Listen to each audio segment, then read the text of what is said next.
Monsieur le Président et chers collègues, au moment où mon frère, tu vas nous quitter, je voudrais encore une fois rappeler tout le plaisir et la joie qui a été la nôtre pour ces instants passés ensemble, courts certes, mais qui j'espère à ta délégation et toi-même vous ont permis de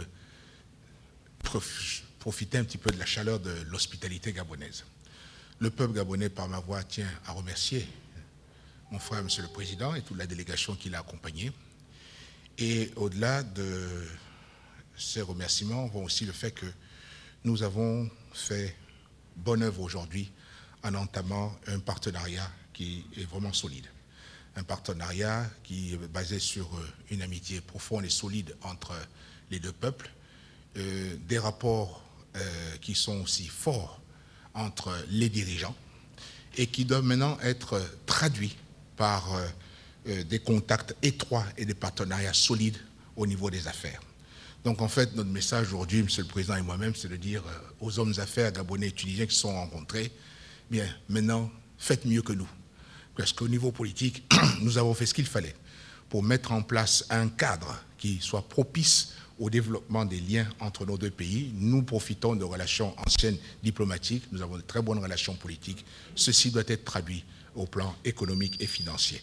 C'est ce à quoi, Monsieur le Président et moi-même, allons nous atteler, à faire en sorte que le cadre soit mis en place le plus rapidement possible, avec toujours des avancées, parce que toute œuvre est toujours perspective, pour faire en sorte que les échanges entre nos deux pays soient encore plus fructueux. Donc vraiment, je tiens, mon frère, à te remercier pour le temps passé ici, dans le cadre d'une tournée. Je sais que ce n'était pas facile, mais il a quand même tenu à venir au Gabon. Les Gabonais apprécient énormément et souhaitent te revoir prochainement et un petit peu plus longtemps, afin de pouvoir découvrir un petit peu plus que Libreville. Libreville, si elle est certes une belle cité, Libreville n'est pas le Gabon, et nous avons des endroits qui sont aussi charmants au niveau du Gabon et dont l'hospitalité est encore plus chaleureuse. Merci mon frère.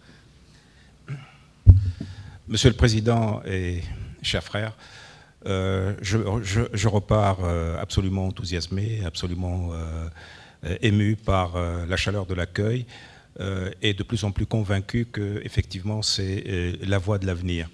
Je dois dire que je partage avec mon frère le Président 3 principes simples. Un principe qui dit que l'Afrique doit aider l'Afrique, les Africains doivent aider les Africains. L'Afrique doit se développer à partir de ses propres ressources. C'est une conviction profonde que je partage avec mon frère le Président.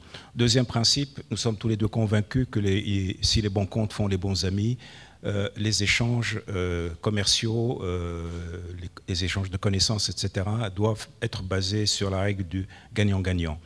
Et là aussi, nous sommes absolument décidés à pousser dans ce sens. Puis ensuite, il y a un troisième principe, qui est un principe éthique, à savoir que les échanges entre les hommes ne sont pas simplement des échanges commerciaux où à qui va profiter de l'autre.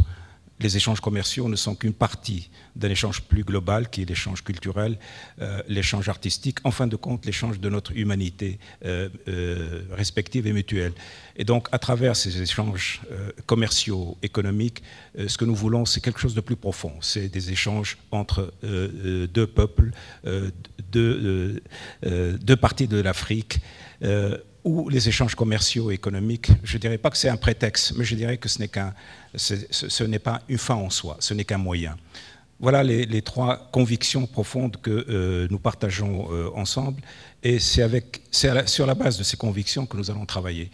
Je dois dire que je suis très heureux de vous annoncer que mon frère le Président a accepté mon invitation, qui viendra en Tunisie dès que ce sera possible, et probablement, j'espère, au mois de septembre. Bien sûr, il y a les aléas de ton agenda, mais j'espère que tu nous feras le plaisir de venir avant que la Tunisie se lance dans la grande bataille de restructuration, la bataille électorale qui va commencer, je viens de l'apprendre aujourd'hui même. Nous aurons les élections donc législatives fin octobre et ensuite les élections présidentielles fin novembre. La Tunisie est en train de se construire progressivement, d'installer tous les éléments de l'état de droit, et c'est cet état de droit quel qu'en soit le président, qui va continuer à travailler avec le Gabon pour le bien des deux pays et pour l'Afrique. Alors encore une fois, merci à tous mes amis gabonais, merci à toi mon frère pour ton hospitalité, ta générosité, ton affection. Voilà.